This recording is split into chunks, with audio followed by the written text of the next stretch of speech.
আজি মোৰ লগত আছে অৰুণ নাথ দাদা, আমাৰ এক্টৰ। সৰুৰ পৰা যিমান চাইছো চিনেমা প্ৰায়বিলাকতে আপোনাক দেখিছো। আশা কৰোঁ আজি দিনটো তোমাৰ লগত মোৰ ভালদৰে যাব। এতিয়া মই সৰু সুৰাকৈ দুই এটা ৰোল কৰি থাকোঁ আৰু মই মেজৰ ৰোলবোৰ নাপাওঁ তেনেকৈ। তেওঁলোকে কিবা টান পায় নে মনে তেওঁলোকে নিবিচাৰে নে, মই বেছি কথা কৈ আছোঁ নাই? নাই কওক।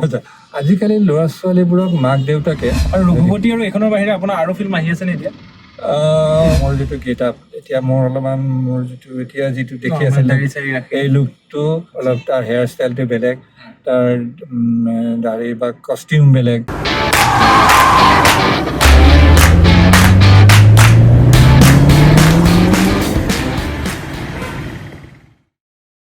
নমস্কাৰ, আৰু এটি খণ্ডলৈ স্বাগতম জনাইছো আমাৰ অফবিট ট্ৰেভেলৰ। আৰু আজি মোৰ লগত আছে অৰুণ নাথ দাদা, আমাৰ এক্টৰ। সৰুৰ পৰা প্ৰায়বিলাক চিনেমা যিমান চাইছো চিনেমা প্ৰায়বিলাকতে আপোনাক দেখিছো। আচ্ছা, সেইকাৰণে আজি অলপমান আপোনাৰ বিষয়ে জানিবলৈ আজি আপোনাক কৈছিলো কথাটো। আৰু এনেকুৱা এটা সন্ধিক্ষণত বহুত দিনৰ পিছত তোমাৰ নিচিনা এজন ল'ৰাক, য়ং ল'ৰাক, এনেবোৰ কামত জড়িত থকা ল'ৰাক লগ পাই মোৰ বহুত ভাল লাগিল। আশা কৰোঁ আজি দিনটো তোমাৰ লগত মোৰ ভালদৰে যাব। আমি অলপ ফুৰিম আৰু ৰাতিপুৱা অলপ সোনকালে কৰাৰ কথা আছিলে, কিন্তু বৰষুণটোৰ কাৰণে এতিয়া সময় আৰু সুবিধা এইবোৰ চব চাই ল'বলগীয়া হয়। আপোনাৰ এনে অৰিজিনেল ঘৰ ক'ত? মই মানে নাজানো। আপুনি গুৱাহাটীত থাকে বুলি হ'ব পাৰে। আমাৰ এইটো তুমি বুলি নহয়, বহুতে সোধে গুৱাহাটীত কোন ঠাইত থাকে। আচলতে মোৰ ঘৰ তেজপুৰতে। জন্ম অৱশ্যে তেজপুৰত নহয়, কিন্তু অকণমান দূৰত আছিলে। কিন্তু মোৰ এটা কাল তেজপুৰতে কটালোঁ। তেজপুৰতে থাকি লৈ পেলাই মই যাতে থিয়েটাৰ, নাটক, চিনেমা তাৰ পৰাই মানে তাত থাকিয়েই কৰিলোঁ। চিনেমা চব তেজপুৰৰ পৰা কৰিছে? মই তেজপুৰৰ পৰাই কৰিছোঁ। তাৰমানে তেতিয়া মোৰ আনন্দ এটা কথা, মই চাকৰিও কৰিছিলোঁ। আচ্ছা, চাকৰিৰ পৰা মই ছুটি লৈ কাম কৰোঁ। আৰু এনেকুৱাতো নহয় যে গোটেই চিনেমাখনতে একেবাৰে 30 দিন চিনেমাখনৰ যদি শ্বুটিং হয় 30 দিনেই থাকিব লাগিব, এনেকুৱা কথা নহয়। হয়তো 10 দিন, 12 দিন, 15 দিন, 8 দিন, 7 দিন, 3 দিন, এনেকুৱা বেলেগ বেলেগ মানে সময় শ্বুটিংবোৰ হয়তো তেনেকুৱা মানে সেই সময়ত মই প্ৰায় মানে ছুটি লৈ পেলাই কেতিয়াবা এনেকুৱা হয় মই শুক্ৰবাৰলৈকে শ্বুটিং কৰিলোঁ, মানে চাকৰি কৰিলোঁ। শুক্ৰবাৰে আবেলি সময়ত মই বাছত গুচি আহিলোঁ গুৱাহাটীলৈ। আহি পেলাই শনিবাৰ ছেকেণ্ড ছেটাৰডে বন্ধ থাকে, শ্বুটিং কৰিলোঁ। দেওবাৰে সুবিধা পালোঁ, কৰিলোঁ। আকৌ সোমবাৰে অলপ কৰি পেলাই মই একেবাৰে 2টামান বজাত গুচি গ'লোঁগৈ। গৈ পেলাই 4টামান বজাত পাই গৈ পেলাই অফিচটোত এটেণ্ডেঞ্চটো দি দিলোঁ। তেনেকৈ কামবোৰ কৰিছিলোঁ। কষ্ট হৈছিলে, কিন্তু এনাৰ্জিও আছিলে, কৰিছিলোঁ তেনেকৈ। কাম কৰি ভাল লাগিছিলে। আৰু এনে অভিনয় জগতখনলৈ আপুনি কেনেকৈ আহিলে? সৰুৰ পৰা নাটক কৰিছিল নে তেনেকুৱাকৈ এনেকুৱা পঢ়িলে? নাই, পঢ়া নাই, নাটকেই কৰিছিলোঁ। কিন্তু মই বৰ বেছি নাটকত জড়িত বুলি ক'লে নহ'ব কথাটো।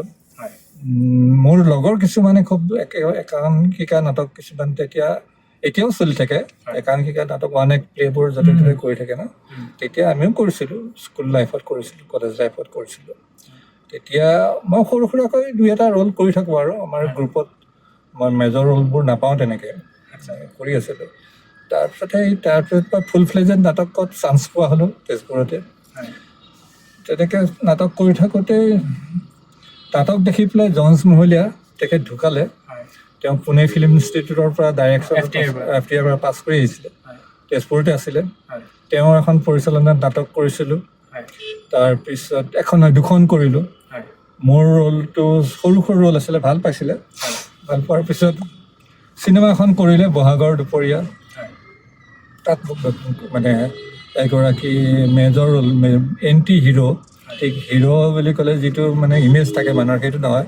এণ্টি হিৰ' বুলি এটা মানে কেৰেক্টাৰ থাকে গোটেই চিনেমাখন আদিৰ পৰা অন্তলৈকে। সেইটো ৰোলত মোক প্ৰাধান্য আছিলে, সেইটোত মই কৰিলোঁ। তাৰপিছৰ প্ৰায় এখনৰ পিছত এখনকৈ ছবি এতিয়ালৈকে কৰি আছোঁ। মানে ছবি জগতলৈ আপোনাক এইটো হেৰিলে নাটকৰ পৰা কেমেৰাৰ হেৰিটোলৈ মানে জঞ্চ মহলীয়াই লৈ আহিলে। আৰু আপোনাৰ যিহেতু ঘৰ তেজপুৰত বুলি কৈছে, আমি যদি চাওঁ ভূপেন হাজৰিকাদেৱো মানে প্ৰথম জ্যোতিপ্ৰসাদ আগৰৱালা তেজপুৰতে তেওঁক লৈ গৈছিলে, কলিকতালৈ কিবা গান গাব লৈ গৈছিলে।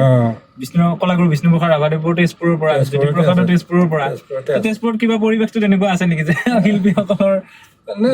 চব ঠাইতে আছে, কিন্তু কি হ'ল আমাৰ সৌভাগ্য যে আমি এইকেইজন মানুহক দেখিছোঁ। জ্যোতিপ্ৰসাদক বাদ দি পেলাই ফণী শৰ্মাক দেখিছোঁ, বিষ্ণু ৰাভাক দেখিছোঁ, ভূপেন দাকটো আৰু দেখিয়ে আছিলোঁ আৰু সেইবোৰ তেওঁলোকৰ ঘৰ দুৱাৰবোৰ এতিয়াও আছে তাতে ভূপেন দা আহিলে নিজৰ ঘৰখনত পল্লৱ ফিল্ডত বুলি কয় এখন ঘৰ আছিলে তাতে আছিলে এইবোৰ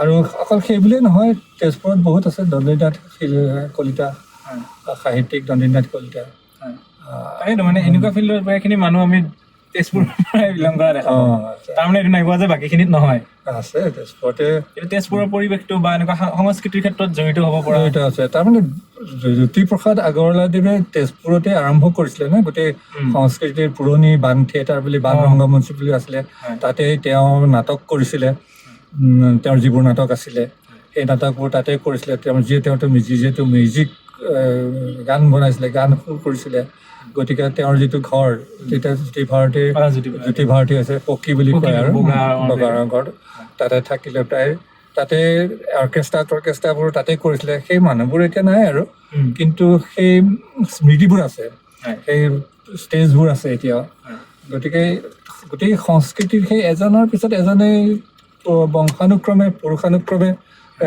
গাত লৈ আহি পেলাই এতিয়াও তাৰ কিছুমান শিক্ষা সেই শিক্ষা লৈ পেলাই এতিয়াও চলি আছে তেজপুৰত কাম চলি আছে আপোনাৰ অসমীয়া চিনেমা এতিয়ালৈ কিমান হ'ল এতিয়া মই হিচাপ এপ্ৰক্সিমেটলি ক'ব লাগিলে এইটো 50 হৈছে আৰু এপ্ৰক্সিমেটলি 50খন হ'ল আৰু কিন্তু তাৰ ভিতৰত সেই 50খনৰ ভিতৰত 1 বা 2খন শ্বৰ্ট ফিল্মো সোমাই আছে কিন্তু যিহেতু এখন শ্বৰ্ট ফিল্ম আৰু শেষত একেই শ্বৰ্ট বুলি ক'লে তাৰ লেংথটোৱে কয় কিন্তু কাম একেই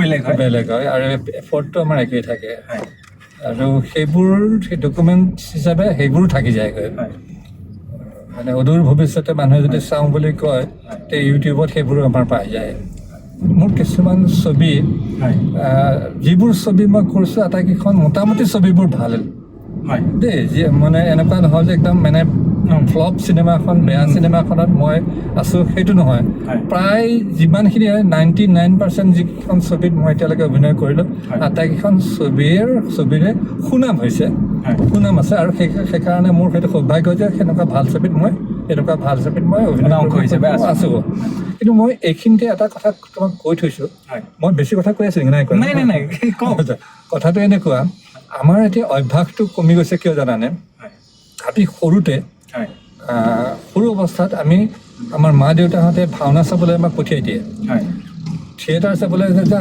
ক'ৰবাত থিয়েটাৰ নাচ গান হৈছে তহঁতে কি ভিতৰত থাকিব লাগে যা গৈ ঘৰত যা চা গৈ যা 2-3 মাইল তেতিয়া মাইল বুলি কয় আৰু প্ৰায় ৰাস্তা আমি খোজকাঢ়ি সৰুতে আমি চাবলৈ যাওঁ সেইবোৰ কিন্তু এতিয়া তুমি এটা কথা মন কৰিছানে আজিকালি ল'ৰা ছোৱালীবোৰক মাক দেউতাকে পাৰ্টিচিপেট কিবা কিবি হেৰিত নাচ গান এইবোৰত কিবা কিবি তেওঁলোকে অংশ লোৱাই পেলাই তেওঁৰ আইটেমটো হৈ যোৱাৰ পিছত মাক দেউতাকে বেলেগক চাব নিদিয়ে তেওঁৰ বাচ্ছাটোৰ প্ৰগ্ৰেমটো হ'ল হৈ পেলাই গাড়ীত উঠালে বা বাইকত উঠালে ঘৰলৈ গুচি গ'ল বেলেগক চাবলৈ নিদিয়ে আৰু তাৰমানে অভ্যাসটো কি হ'ল নিজৰতে কৰা বেলেগৰ তুমি নোচোৱা নাটকৰ ক্ষেত্ৰতো 1 act কম্পিটিশ্যনবোৰত মই সাধাৰণতে জাজ কেতিয়াবা হওঁ তেতিয়া দেখিছোঁ যে যিবোৰে নাটক কৰে সেই নাটক কৰি থাকোঁতে ভাল যদি নহয় এইটো বেলেগ কথা ভাল হোৱাটোও বেলেগ কথা ভাল নোহোৱা নাটক ভাল নকৰা বাৰুৱে নাটকখন কৰাৰ পিছত নিজৰ বেলেগ ভাল নাটকখন নাচায় আৰু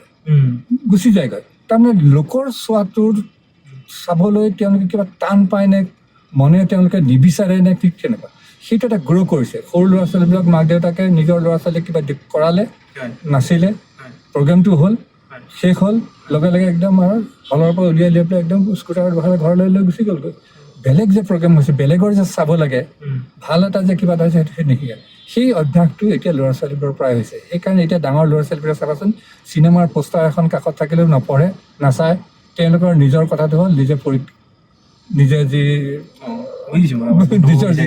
নিজৰ যিখিনি কাম আছে সেইখিনিয়ে আৰু যে কিবা চাব লাগে আৰু নিজেও যদি মই এক্টিং কৰোঁ ধৰা হ'ল নকৰোঁ বাৰু চাব লাগে তোমাৰ তেতিয়া ময়ো শিকিব পাৰিম তাৰ পৰা কিবা আমিতো ভাল এতিয়া চিনেমাৰ হিন্দী চিনেমাৰ সাধাৰণতে হিন্দী চিনেমাৰ বুলিয়ে নহয় আমি 2-এখন হলিউডৰ চিনেমাৰ ডাঙৰ এক্টৰৰ ডাইৰেকশ্যনৰ বা এক্টৰৰ আমি চিনেমা চাই তেওঁলোকৰ অভিনয়ৰ পৰা কিবা শিকিবলৈ চেষ্টা কৰোঁ চাওঁ হিন্দী ছবি জগতৰো কেইজনমান বিশেষ বিশেষ অভিনেতা ওলাইছে হয় বা আগতেও আছিলে দিলীপ কোঁৱৰহঁতৰ নিচিনা এক্টৰ হয় তেওঁলোকৰ অভিনয়বোৰ আমি এবাৰ নহয় দুবাৰ নহয় তিনিবাৰমান কৈছোঁ তেওঁলোকৰ চিনেমাবোৰ চাইছিলোঁ হয় কেনেকৈ কৰে কি ষ্টাইলত ডেলিভাৰী দিয়ে বা মুখখন কেনেকুৱাকৈ কৰে অংগী ভংগীবোৰ কেনেকুৱা কৰে এইবোৰ আমি চাই চাই অনুপ্ৰাণিত হৈছিলোঁ এতিয়া শিকাৰ সংখ্যাটো মানে শিকাৰ যিটো স্পৃহা যিটো শিকাৰ যিটো আদি থাকে সেইবোৰ যেন স্মৃত হৈ গ'লগৈ সেইটো এটা মানে কি হয় এই যে মানুহে ল'ৰা ছোৱালীবোৰে যে চিনেমা সৰুৰ পৰা যে আগৰ বেলেগৰ বস্তু নোচোৱাৰ এটা গ্ৰ' কৰিলে মানসিকতা সেই মানসিকতাটো এতিয়াও আছে সেইকাৰণে এতিয়া চিনেমা হললৈ ল'ৰা ছোৱালীক আমি যদিও প্ৰমোশ্যন কৰিবলৈ কলেজে স্কুলে যাওঁ কয় আচলতে তেওঁলোকে বেছিভাগেই হিৰ' বা হিৰ'ইনৰ লগত চেল্ফিয়ে উঠে কিন্তু চাবলৈ নাহে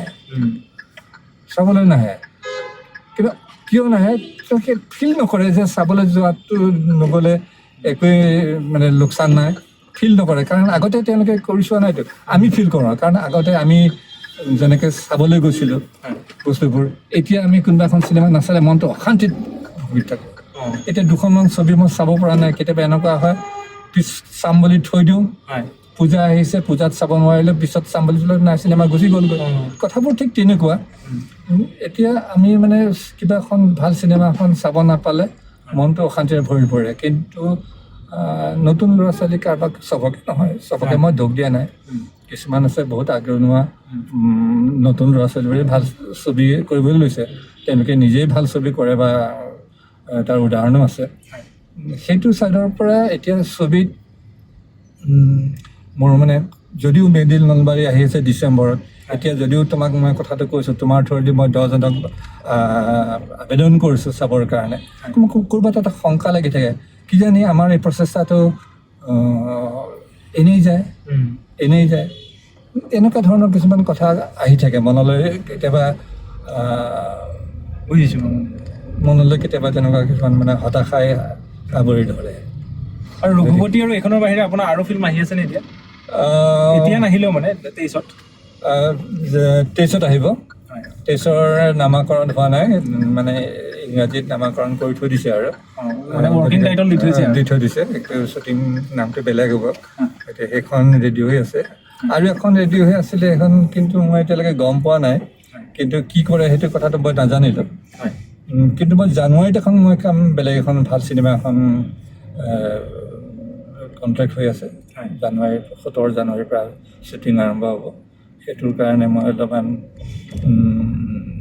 প্ৰিপেয়াৰ হ'ম ডিচেম্বৰত শ্বুটিং মানে কি আৰু চব কেৰেক্টাৰ এতিয়া মেড ইন নলবাৰীৰ কাৰণে মোৰ যিটো গেট আপ এতিয়া মোৰ অলপমান মোৰ যিটো দেখি আছে এই লুকটো মেড ইন নলবাৰীত নাই অলপ তাৰ হেয়াৰ ষ্টাইলটো বেলেগ তাৰ দাড়ি বা কষ্টিউম বেলেগ আপুনি এইটো ক'ৰবাত ৰুই দিব বকুলৰ পুলি বহুত ধন্যবাদ মই এইটো মোৰ জেগাবোৰ এতিয়া কমি গৈছে ঘৰত কিন্তু তথাপি মই দিয়াৰ কাৰণে বহুত আগ্ৰহেৰে ল'লোঁ ভাল পালোঁ তোমাক আৰু তোমাৰ জীৱনলৈ মোৰ শুভেচ্ছা থাকিল আৰু আশা কৰোঁ তোমাৰ সুন্দৰ জীৱনটো মানে আশা কৰোঁ তোমাৰ জীৱনটো ভৱিষ্যতো সুন্দৰ হৈ উঠক ধন্যবাদ দাদা এইখিনি সময় দিয়াৰ বাবে ধন্যবাদ